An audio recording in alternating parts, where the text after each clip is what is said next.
Esta serie de la semana enfocada en Better Call Saul fue patrocinada a través de Patreon por Julio Martínez, así que muchísimas gracias Julio por tu apoyo y espero que disfrutes tu reseña. Better Call Saul es una serie que hasta el momento tiene 4 temporadas, que es una precuela, spin-off de uno de los personajes, probablemente uno de los personajes más populares de Breaking Bad, que fue Saul Goodman. En este caso, en esta serie regresa a ser interpretado por Bob Odenkirk y la misma serie fue creada por Vince Gilligan y Peter Gould, que fueron los mismos creadores de Breaking Bad. Ahora, esta serie, cuando anunciaron que venía un spin-off contando la historia de cómo es que llegó a ser Saul Goodman, en este caso Jimmy McGill, que es una de las primeras cosas que nos dicen al principio de la serie, su nombre no es Saul Goodman, es Jimmy McGill, James McGill. Y curioso porque fue una de las principales reacciones que tuve fue, pues ese personaje es muy bueno, pero no estoy muy seguro que me interesaría ver su origen. Como por qué me interesaría. Es el clásico personaje que funciona muy bien cuando está acompañado por los personajes principales. En caso de Breaking Bad era con las interacciones que tenía con Walter White y Jesse Pinkman. Entonces, cuando anunciaron que venía esto, dije, oh Dios, pues vamos a darle una oportunidad porque el actor me cae muy bien, el personaje me cae muy bien y la verdad viene de una de las mejores series que se han hecho en la historia. Entonces, al menos el beneficio de la duda lo tienen. Y el riesgo que corrían es una de las críticas que siempre hago. Es cuando tienes un extraordinario personaje secundario y lo pones en el frente del escenario, normalmente tienden a fracasar. Entonces, aquí tenemos un ejemplo que rompe esa teoría completamente, porque francamente sí es una muy buena serie esta. Me gusta más de lo que me debería de gustar, la verdad, esta serie. Es curioso porque tiene los mismitos detalles que a mí me molestan de Breaking Bad, que son los 500 millones de momentos de silencio incómodo y, vemos a todos nuestros protagonistas hacer tareas que son mundanas completamente. Vamos a dedicarle 5 minutos a ver cómo el tal personaje está sacando copias. ¿Por qué? Porque es un momento de contemplación.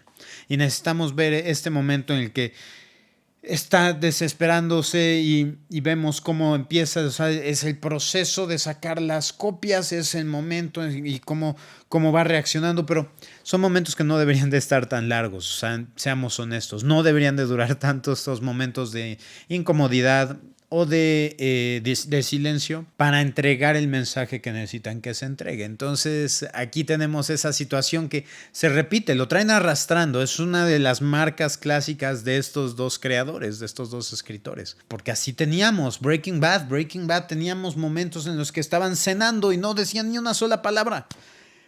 Y decías, ¿por qué no estamos cortando a otra escena? ¿Por qué no estamos hablando? ¿Por qué no estás al menos jugando con tomas? No, es una sola toma viendo aquí el momento. Y hay veces que hacen ciertas tomas, ciertos juegos para hacerlo un poquitito más dinámico, pero tampoco voy a decirles, no, sí, juegan muchísimo con este tipo de tomas. No exploran tanto. Se mantienen bastante tediosos en las escenas. Y parece ser que eso es exactamente lo que intentan hacer, o ese es el objetivo de las escenas. Hacerte que te desesperes y hacerte que, Dios, me lleva la chingada, que de la fregada situación, qué hueva estar acá. Y eso es exactamente el sentir que está teniendo el personaje. Entonces funciona en el aspecto de que están tratando de demostrarnos algo o hacernos sentir algo que está sintiendo el personaje para que sientas empatía y puedas relacionarte mejor con él. Y funciona en muchísimos aspectos. En otros no tanto. Y reitero, hay momentos que podrían ser más cortos. Si redujéramos a la mitad estos momentos de silencio, no les miento, probablemente los episodios durarían 10 minutos menos. Sí es un poquito tedioso. Y funciona, no tienen que escribir tantísimo para los personajes, no tienen que romperse la cabeza, ok, ¿cómo vamos a hacerle con estos diálogos? Ahí está el asunto, ¿no? Ahora, ¿cómo están los personajes en esta serie? Muy bien. Y no se preocupen, no voy a tocar spoilers en la primera sección. Yo les aviso cuando vayamos a empezar a hablar acerca de ya cosas que suceden en forma dentro de la serie. Entonces, hablemos un poquito de los personajes. Jimmy McGill, interpretado por Bob Odenkirk, como ya lo mencioné, es Saul Goodman, pero todavía no es Saul Goodman. El cabrón es todavía un hermano que ama a su hermano mayor, que lo respeta muchísimo, que lo admira muchísimo. Y es un abogado, un joven abogado, llamémosle joven, que tiene muchísimas aspiraciones y quiere trabajar con su hermano y quiere crecer como un abogado y quiere hacer las cosas bien para ser, o sea, sí hay que ser justos. El cabrón intenta hacer las cosas bien. Desafortunadamente también tiene una historia que trae arrastrando, que desafortunadamente ha afectado en muchísimos aspectos muchas de sus relaciones, en específico una que no voy a mencionar precisamente para no dar spoilers, pero sí pasaron factura, digamos, en esa relación al grado que termina convirtiéndose en algo muy recurrente y algo sumamente central dentro de las primeras 3 temporadas de la serie. Entonces, el hecho de que el cabrón haya vivido una vida como un cabrón que estafaba a las personas, incluso perdió amigos, es algo muy interesante lo que exploran. De hecho, probablemente una de las grandes fortalezas de esta serie es que es algo muy curioso, porque al mero principio de cada temporada vemos en qué está viviendo Saul Goodman actualmente, porque lo ponen en blanco y negro y sabemos que esta es la vida que está viviendo actualmente post eventos Breaking Bad. ¿No? El cabrón está trabajando en un Cinnabon, tiene su bigote, tiene sus lentes y vive una vida aburrida, tediosa y que se quiere casi suicidar. Entonces tenemos esos lapsos de este es el presente. Luego tenemos estos flashbacks que son ya a color, que es la serie en general con respecto a cómo es que llegamos a este punto, cómo es que se creó Saul Goodman. Pero curiosamente, dentro de los mismos flashbacks, hay flashbacks hacia el pasado de ciertos personajes. Ahí nos cuentan el pasado de Jimmy cuando era niño o cuando era adolescente, y nos cuentan el pasado de Mike Ehrmantraut, que es uno de los, por mucho, yo creo que mi personaje favorito de la serie. Mike es uno de los personajes que regresan desde Breaking Bad. Que para los que vieron Breaking Bad, no voy a dar spoilers, pero saben qué es lo que pasa con ese personaje, cuál es la historia que lleva a cabo. Lo cual eso hace más complicado un poquito ver esto, porque esta serie hace que te caiga aún mejor el personaje y es algo curioso, porque lo bonito que tiene esta serie es que te mete esos matices. No todos los personajes son 100% malos, excepto a lo mejor los Salamanca, que también regresan. Tenemos a Héctor Salamanca, que es uno de los grandes villanos de las primeras temporadas de Breaking Bad. Es el cabrón que está en la silla de ruedas con su campanita, ping, ping, ping, que no se puede mover. Esto sí. Entonces, pero aquí aún no está en ese estado. Entonces te cuentan cómo es que llegó a estar en ese estado, que es fascinante. Tenemos a Tuco Salamanca, que es uno de los primeros villanos, si no es que el primer villano al que se enfrenta Walter White en Breaking Bad. Entonces lo tenemos aquí presente. Y nos presentan a Nacho Varga, que es otro de los grandes personajes. Si no estuviera Mike en esta serie, probablemente este sería el personaje a seguir. Es el más interesante después de Mike. Y no voy a decir que Jimmy McGill no sea un personaje interesante, solamente que su historia no me parece tan atractiva. Y curiosamente, yo soy fanático del contenido de series o películas de juicios, de abogados, que estemos en la corte y haya un jurado, y ese tipo de cosas me fascinan. Entonces, cuando dijeron que iban a explorar un poquito la vida de este cabrón, dije, esto va a estar muy interesante, esto podría ser buenísimo, me encanta. O sea, vamos a explorar un gran personaje, pero también vamos a explorar la vida de un abogado. Entonces vamos a tener juicios, vamos a tener todos estos procedimientos legales, que a pesar de que a lo mejor la mitad de las cosas no las entiendo porque no soy abogado, pero me encanta este tipo, o sea, que presenten sus argumentos y presenten pruebas y le hagan las investigaciones. Eso me encanta. Esta serie no es mucho de eso. Porque a pesar de que se centra en abogados, no tenemos muchos casos que se lleven a cabo en juicios. Lo cual, eso no les voy a mentir, sí me decepcionó un poco. Pero bueno, Nacho Varga, como les mencionaba yo, es la mano derecha de Tuco Salamanca. Y también vamos viendo cómo es su relación con su papá, cómo es su relación con sus jefes y también cómo es su relación con Mike, porque eventualmente termina topándose y cruzándose con Mike. Mike en estos momentos aún no está trabajando para Gus Fring. Y entonces eso también es súper, súper interesante. Y no voy a mencionar más hasta que ya empecemos con los spoilers, porque es una historia fenomenal que sí tenemos que hablar. Entonces, otro de los personajes principales obviamente es Chuck, el hermano de Jimmy. Personaje peculiar, por no decir extraño. El cabrón es un individuo que tiene una alergia a la energía, a los campos electromagnéticos, o al menos eso cree que tiene. No se sabe exactamente al inicio de la serie.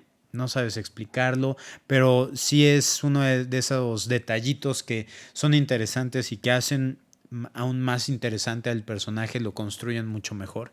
Y tenemos también a Kim Wexler, que es la compañera, pareja de Jimmy McGill.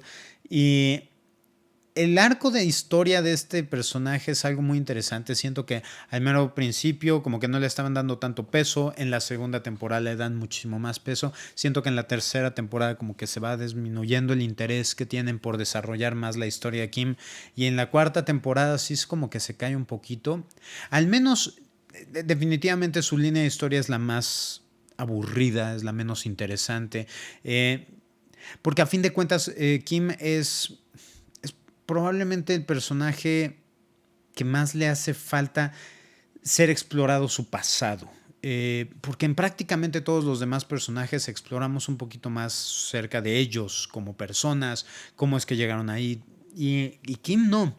Kim no sabemos realmente de dónde viene y eso es algo que me gustaría que se explorara más adelante.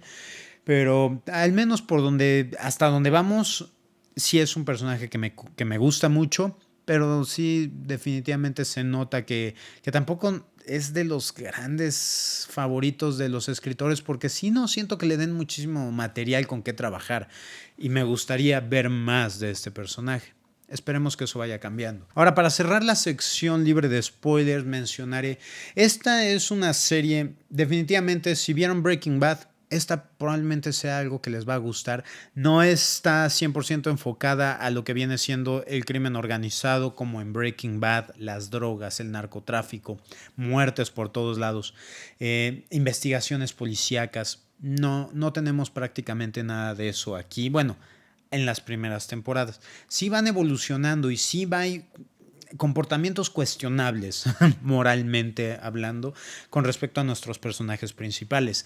Y eso es algo que sí es muy interesante porque te mete en este matiz de grises, no es blanco y negro. Hay partes que son súper redimibles de los personajes y hay otros que son completamente deplorables. Y eso pasa también para los que vienen siendo nuestros antagonistas. Si hay momentos que dices, estoy sintiendo por este personaje y se dedicaron las primeras 3 temporadas a hacernos odiarlos, pero estás sintiendo cierta compasión por ellos. Y eso es algo admirable a la hora de diseñar y trabajar un personaje, el que logres que tengas a estos personajes tan despreciables, tan desagradables que dices, quiero que te mueras, cabrón.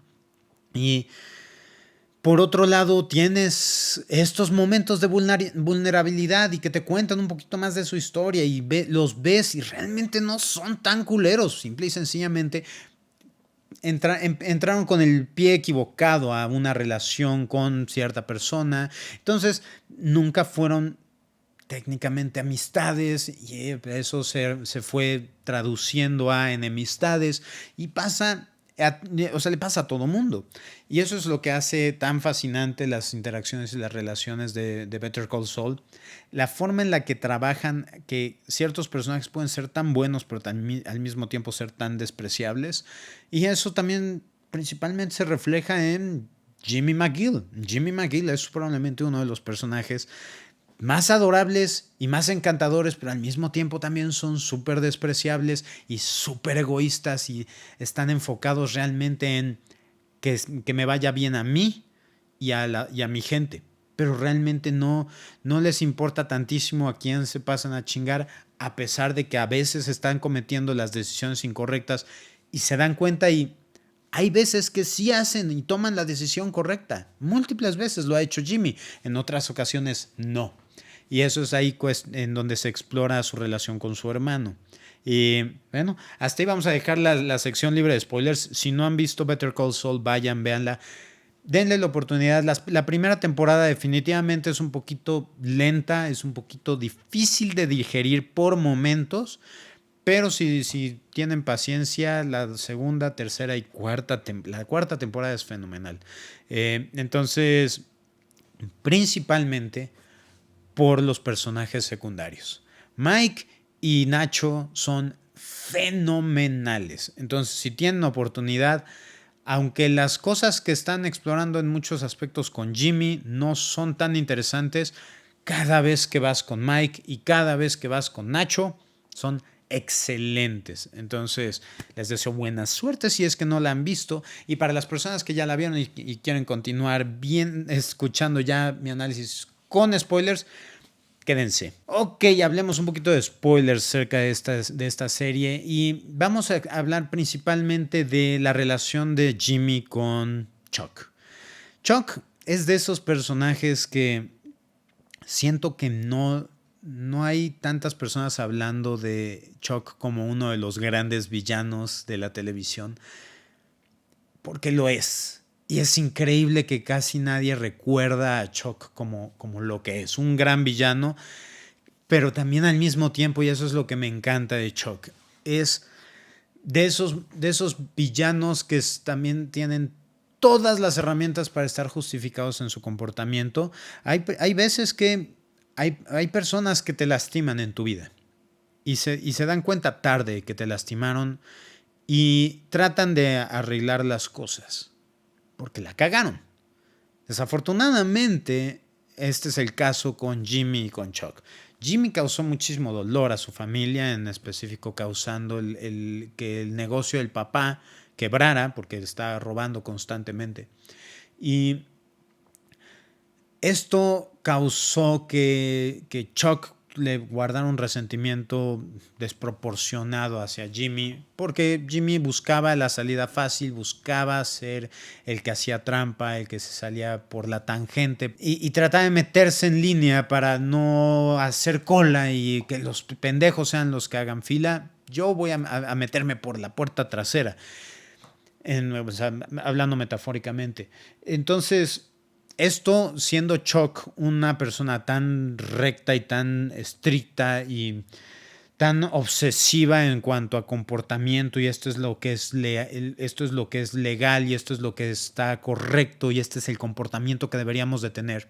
Siendo un abogado que se tiene que regir bajo estas normas, todo este tipo de cosas, eso obviamente le causa muchísimo conflicto a este personaje porque le guarda resentimiento de decir, la gente te ama, y eres el cabrón que está tomando todas las decisiones incorrectas y haciendo las cosas mal.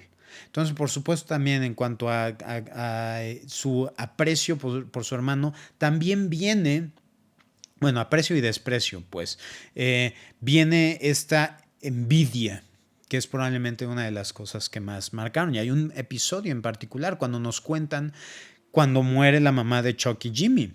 Ella está en el hospital, ya está desahuciada, y alcanza a despertarse y lo único que puede decir es pedir por su hijo Jimmy. A pesar de que Chuck está ahí al lado de ella y le está diciendo, no está Jimmy aquí, estoy yo, estoy Chuck, ¿qué pasa? ¿Estás bien? Y ella de plano no reacciona y nada más dice Jimmy, Jimmy, Jimmy, pum, se muere. Y ahí se traduce este momento en el que cuando regresa Jimmy, ya no está la mamá, ya se la llevaron. Y Chuck le dice, mamá se murió. Y Jimmy le pregunta, oye, pero dijo algo, se despertó, algo sucedió, ¿qué dime? Y dice, no, se murió dormida. O sea, no le dijo que las últimas palabras de su mamá fueron su nombre. Lo cual hubiera sido algo bueno para Jimmy, ¿no? Pero se nota más ese desprecio y esa envidia y ese coraje que le guarda el hermano a su hermano menor, que no puede hacer absolutamente nada positivo por él. Y se traduce esto en las primeras temporadas, en la primera temporada en específico, cuando Jimmy está trabajando y está realmente haciendo un buen trabajo, está haciendo una labor buena, positiva para sus clientes y para su hermano también, porque está consiguiendo un trabajo contra el asilo de ancianos. Y el cabrón termina traicionándolo, sacándolo de la jugada, quitándole el caso, llevándoselo a su firma de abogados y dejándolo fuera. Sí, le va a pagar, pero no te respeto como colega abogado. Te respeto, sí, lo conseguiste esto y trabajaste bien, ok, excelente, pero es una burla como abogado, más que nada porque consiguió su título de abogado por internet. Entonces, también es uno de los grandes rasgos que tiene este tipo de personalidades que tiene Chuck, ¿no? Yo estudié en Harvard, ¿no? Creo que sí es en Harvard donde estudió Chuck. Entonces, cuando tienes ese prestigio, cualquier cosa que esté por debajo, por supuesto que la vas a ver como algo menos y no le vas a dar ese valor. En lugar de reconocerle, oye, hiciste algo bien y qué chingón y ok, ya eres abogado, vamos a trabajar juntos. No. Lo que menos quiere Chuck es tener a Jimmy cerca de su firma de abogados. Y eso es algo que se ve traducido en, obviamente, esta enemistad que va creciendo a lo largo de cada episodio. Porque cuando Jimmy se entera que Chuck es el que lo saboteó, ahí empieza a decaer. Y Jimmy es el cabrón que está cuidando de él. Él es el que le lleva hielos diarios, su periódico, le lleva absolutamente toda su comida. Porque Chuck no puede salir a la calle porque ahí está llena de energía. Y el cabrón tiene esta paranoia y se empieza a sentir mal. Que obviamente ya después sabemos que está todo completamente psicosomatizado. Entonces, y el cabrón está enfermo mental. Tiene una enfermedad mental. Y eso hace que el personaje sea aún más interesante, la forma en la que exploran todo este tipo de cosas, sus comportamientos, como cuando está trabajando, en la primera temporada está trabajando y está tan inmerso en el trabajo, sale de su casa, abre el buzón en donde está el celular de Jimmy, las llaves del coche, pone las llaves del coche en su boca, o sea, después de haber abierto la cajuela para sacar más documentos, y se vuelve, y ya cuando va de regreso, Jimmy así se lo topa en la puerta y dice Chuck, y ahí es cuando el cabrón se da cuenta de lo que está pasando y que está afuera, y eso también lo entiendo. O sea, yo siendo una persona que padece ataques de pánico y crisis de ansiedad, hay veces que estás hablando y circunstancias que a veces o sea, que normalmente te causan ese tipo de detonaciones, ese tipo de ansiedad, ese tipo de conflicto. Hay veces que llegas a ese punto y no te has dado cuenta de ello. Hasta que lo haces presente y lo haces consciente, ahí es cuando tú solito te estás empezando a hacer daño, empiezas a alimentar. Y la ansiedad es una enfermedad que se alimenta de sí misma. Mientras más sientas ansiedad, más ansiedad tendrás. Y eso es algo fenomenal, ver el trabajo psicológico con el que se trabaja con este personaje. Es increíble. Trabajo psicológico que se trabaja. Yo hablo la español bien. Ahora hablemos un poquito acerca de Mike. Mike es otro de los grandes personajes de esta, si no es que el más grande personaje que tiene. Para mí, tanto Better Call Saul como Breaking Bad. Breaking Bad, Mike se me hacía uno de los grandes personajes. Entonces, cuando lo trajeron de regreso acá, dije, ahí está el gancho, porque no me estaba encantando lo que estábamos explorando con Jimmy. Pero en el instante que trajeron de regreso a Mike, Ahí es donde consiguieron completamente mi atención. Así dije, tomen todo mi dinero y todo mi tiempo. Voy a ver cada uno de los episodios que me puedan mostrar de esta serie, siempre y cuando aparezca Mike. Y obviamente, aunque quitaran a Mike a estas alturas, ya la serie ya me capturó lo suficiente como para continuar viéndola. Pero no habría razón para sacar a Mike, porque Mike es el corazón de esta serie. Y toda la forma en la que te van explicando, cómo te van explorando su pasado, que ya llegaremos a hablar un poquitito de esto cuando pasemos a los 2 episodios favoritos de cada una de las temporadas, al menos las primeras 3. Hay uno en el que exploran su pasado, cómo es que el cabrón solía ser un policía, asesinan a su hijo que también era policía, el cabrón ya no está en la fuerza después de eso, se renuncia, se jubila, el cabrón se convierte en un alcohólico y la forma en la que exploran cómo averiguó quiénes eran los asesinos de su hijo y cómo lidia con ellos, es increíble eso. Ese episodio solito causó o provocó probablemente que Mike se convirtiera en mi personaje favorito, no nada más de esta serie, sino de Breaking Bad, porque obviamente después de que vi las 4 primeras temporadas de esta serie, regresé a revisitar Breaking Bad a partir de cuando comienzan a aparecer estos personajes. Y es que eso es lo increíble, porque ya estás viendo estos personajes teniendo este trasfondo en tu mente y los ves de forma muy diferente, muy diferente, y es impresionante cómo embonan con los personajes originales. Es increíble. Nacho Varga también es otro de los, como les mencionaba, que me encanta cómo el cabrón le da esta prioridad a su papá, o sea, el bienestar de su papá. Entonces decide, voy a acabar con Tuco, porque Tuco es un psicópata que me va a matar. Eso lo hace principalmente como comportamiento de supervivencia. Pero por otro lado tenemos a Héctor Salamanca, que es el cabrón está amenazando el negocio de su papá, está amenazando la salud de su papá porque no confía en él, después de que Héctor dice, vamos a empezar a conducir nuestro negocio en las oficinas o en el taller de tu papá. Y cuando el papá reacciona al conocerlo y que le pide que se vaya, dices, y Héctor le dice, no confío en él. Y en automático, sabes, va a matar al papá de Nacho si Nacho no toma cartas en el asunto. Y el cabrón termina haciendo exactamente eso. Termina cambiando de la medicina de su corazón y de la presión por otras cosas que son veneno prácticamente. Y que terminan causándole el derrame que lo termina dejando en la silla. Y es fenomenal, porque para estas alturas ya introdujeron a Gus Fring dentro de la historia. Que no me encanta lo que están haciendo con este personaje. O sea, me encanta el personaje, me fascina y quiero ver más de él. Me encantaría que se centraran más en Gus Fring. Pero desafortunadamente siento que traiciona un poquito lo que viene siendo el corazón o la esencia de Gus. Porque Gus es una de las personas más inteligentes, uno de los más grandes villanos también que hemos tenido en series. El cabrón es demasiado cauteloso, es demasiado inteligente. Y siento yo que en esta serie, en Better Call Saul, se expone demasiado. Él está presente en todas las reuniones, está yendo a sitios y está hablando.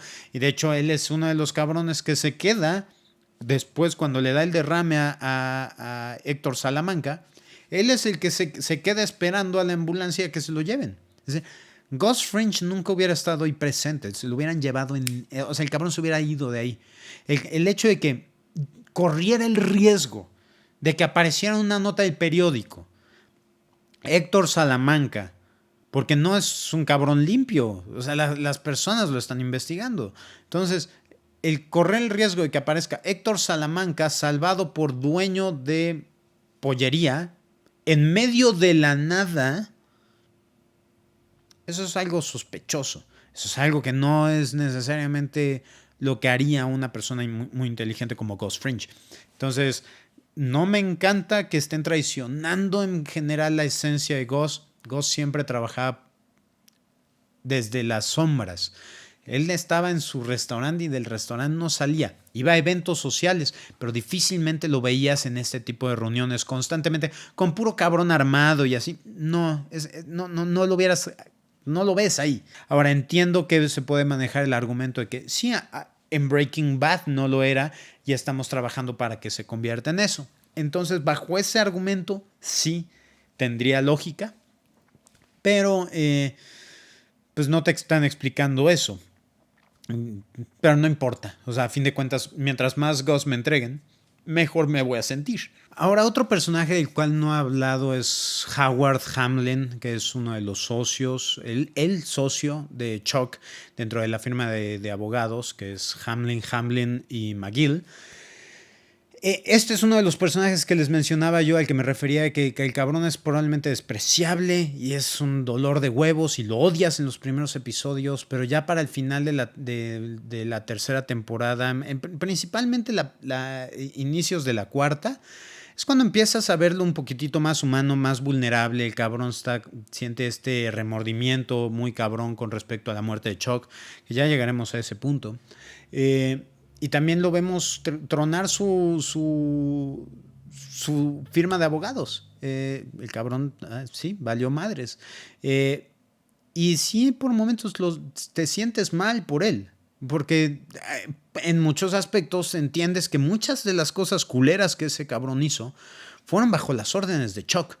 Sí, no era un tipazo, no es el cabrón que quieres pedirle que sea el... sea, no sé, tu socio.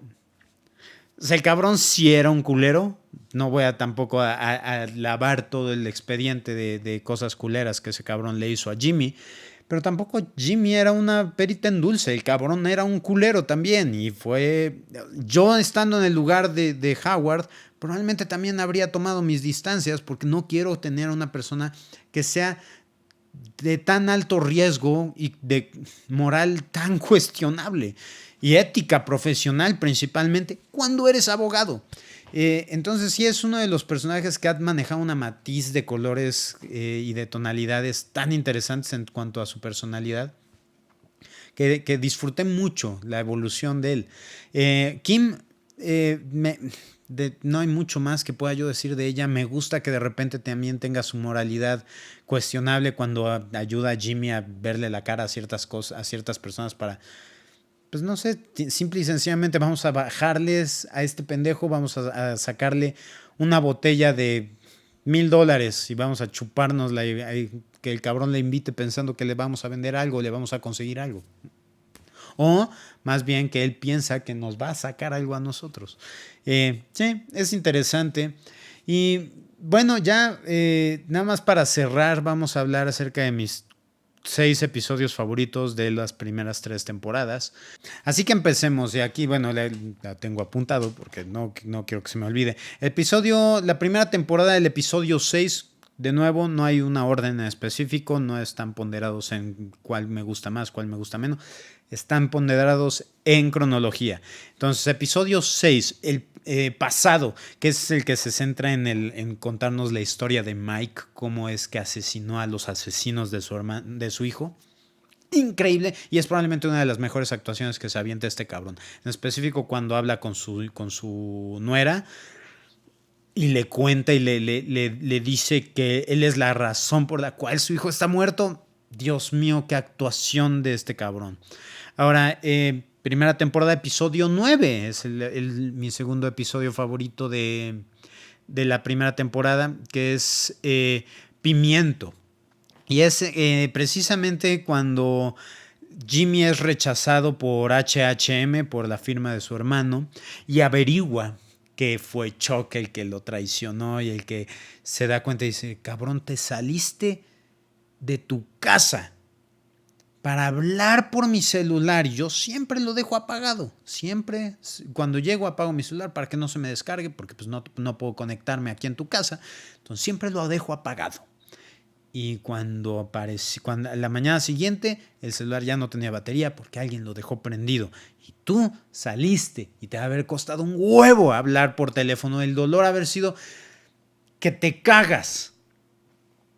Pero lo tenías que hacer. Valió la pena el dolor para joderme a mí. Es un gran episodio. Es también otra de las grandes actuaciones de Bob Odenkirk. Entonces, sí.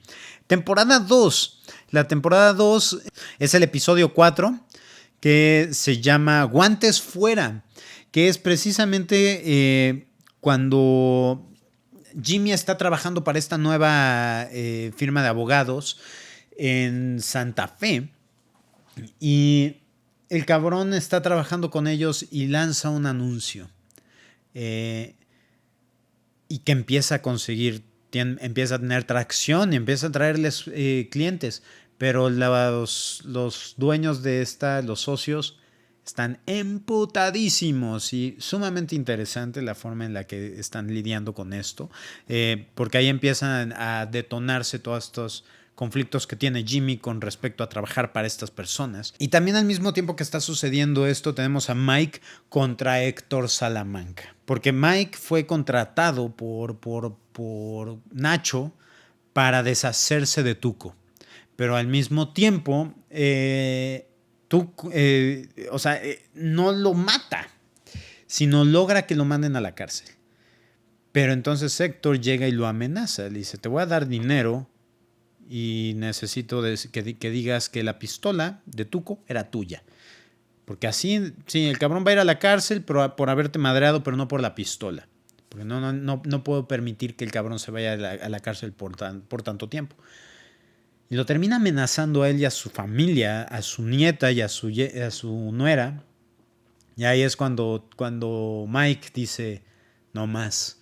Y todo lo que termina haciendo de ahí en adelante Mike para chingarse a Héctor Salamanca es fenomenal. Empieza a saltar los camiones.